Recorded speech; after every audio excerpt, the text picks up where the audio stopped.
రాజధాని ప్రాంతంలో for the first time republic day వేడుకలైతే జరుగుతున్నాయి. రాజధాని ప్రాంతం మొత్తం ఒక పండగ వాతావరణం అయితే నెలకొంది. ఏపీసీఆర్‌డీ బిల్డింగ్‌కి ఔట్ సైడ్ వైపు ఇండియన్ ఫ్లాగ్ కలర్స్ ఉండేలాగా ఎలివేషన్ అయితే ఇచ్చారు.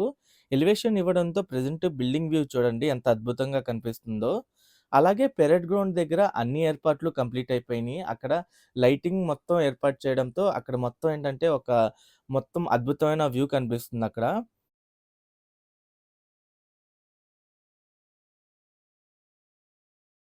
ఆంధ్రప్రదేశ్ డివైడ్ అయిన దగ్గర నుండి రిపబ్లిక్ డే వేడుకలు గాని, ఆగస్ట్ 15 వేడుకలు మన విజయవాడ ఇందిరాగాంధీ స్టేడియంలో జరుగుతూ ఉండేయి.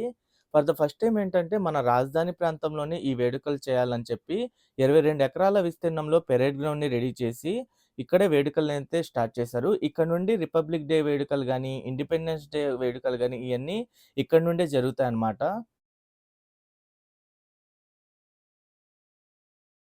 ఇక్కడ నుండి మొత్తం వ్యూ చూడండి ఎలా కనిపిస్తుందో. రాజధాని ప్రాంతం మొత్తం లైటింగ్‌తో ఒక కళకళలాడుతూ చాలా అద్భుతంగా అయితే కనిపిస్తుంది. ఒక పక్క సీడ్ యాక్సెస్ రోడ్డు, అలాగే ఏపీ సీఆర్‌డీ బిల్డింగ్ మొత్తం మీరు చూడండి ఎలా కనిపిస్తుందో టాప్ నుండి.